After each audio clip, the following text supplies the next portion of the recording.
તો ફ્રેન્ડ્સ મેં અહીંયા છે ને સફરજન લઈ લીધા છે, એકદમ ફ્રેશ લેવાના છે. હવે આને આપણે છે ને કટકા કરી લેવાના છે, જે છાલ સાથેના જ આપણે પીસીસ કરી લેશું.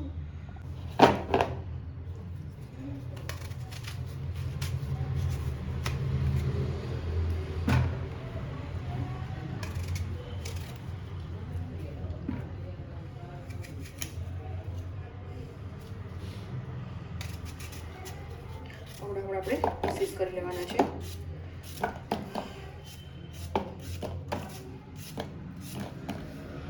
પેનમાં આપણે જે બધા સફરજન છે આપણે લઈ લઈશું.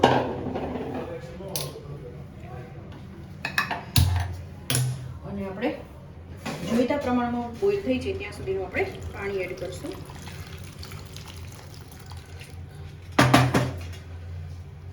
ઢાંકણ ઢાંકીને આપણે લો ફ્લેમ ઉપર બાફવા માટે રાખી દેશું.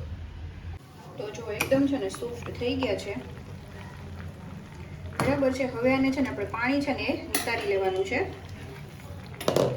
ગેસ ઓફ કરી દેશું અને પાણીનો ભાગ છે આપણે નિતારી લેશું. ફ્રેન્ડ્સ આ રીતના છે ને આપણે મેશ કરી લેવાનું છે, પલ્પ એનો કરી લેવાનો છે. બ્લેન્ડરમાં અથવા તો તમે જે ચમચાની મદદથી પણ તમે કરી શકો છો.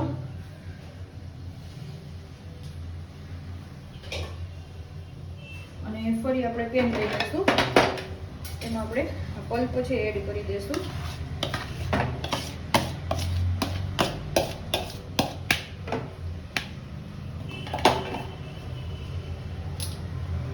ગેસ આપણે સ્ટાર્ટ કરી દઈશું. હું 1 કપ ખાંડ એડ કરું છું. 2 મોટા સફરજન હતા તો 1 કપ હું અહીંયા ખાંડ એડ કરું છું. અને કન્ટિન્યુ આપણે મિક્સ કરતા રહેવાનું. અને આમાં છે ને આપણે કલર માટે છે ને ફૂડ કલર પણ તમે એડ કરી શકો છો, પણ જો એકદમ તમે હેલ્ધી બનાવતા હોય તો અહીંયા છે ને મેં બીટનો રસ કાઢેલો છે, તો બીટનો રસ એડ કરી દઈશું, જેનાથી કલર એકદમ સરસ આવશે. જે બહાર જે જામનો કલર હોય છે ને એ રીતના કલર આવી જશે. અને તમે ફૂડ કલર છે ને એ પણ તમે એડ કરી શકો છો.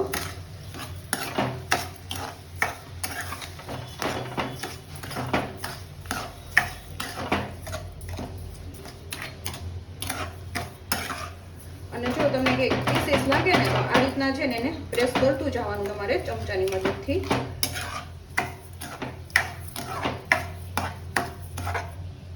જો ફ્રેન્ડ્સ આ રીતનો છે ને પલ્પ આપણે એકદમ મેશ કરીને અથવા તો બ્લેન્ડરથી પણ તમે કરી શકો છો. એકદમ તમારી રીતના આવી રીતના મેશ ન થતો હોય ને તો બ્લેન્ડર પણ ચલાવી શકો. અને આવી રીતના કન્ટિન્યુ તમારે ચલાવતું રહેવાનું.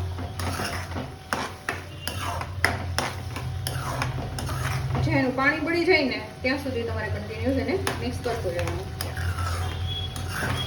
અને જો કલર પણ એકદમ સરસ પ્રોપર આવી ગયો છે, જે બહાર જામનો કલર હોય છે ને એ રીતના જ આવી ગયું છે.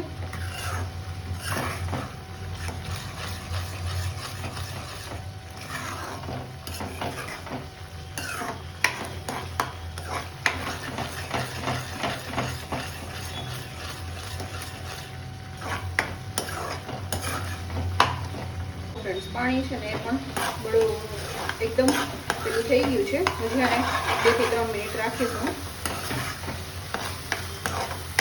અને આને છે ને તમે ફ્રીજમાં 6 થી 7 મહિના સુધી સ્ટોર કરી શકો છો, કારણ કે આમાં કોઈ આપણે પ્રિઝર્વેશન એડ નથી કરેલું. લાસ્ટમાં આપણે લીંબુના ખાલી 2 ટીપા જ આપણે પ્રિઝર્વેશન માટે એડ કરશું.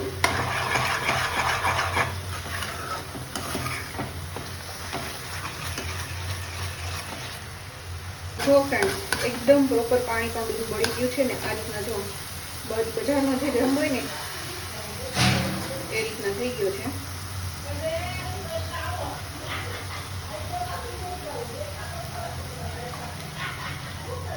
ફાઇનલ આપણો એપલ જામ બનીને રેડી થઈ ગયો છે. ખાવામાં બહુ જ ટેસ્ટી લાગે છે, અને જે બહારના જે કેમિકલવાળો હોય છે ને એના કરતાં ઘરે એકદમ સરસ, બહુ જ સરસ બની જાય છે. અને તમારા બાળકોને પણ ખૂબ જ સરસ ભાવશે. તો આઈ હોપ કે આજનો વિડીયો તમને પસંદ આવ્યો હશે. ફ્રેન્ડ્સ, વિડીયો થોડો પણ પસંદ આવ્યો હોય તો લાઇક, શેર અને સબસ્ક્રાઈબ કરવાનું બિલકુલ ભૂલતા નહીં.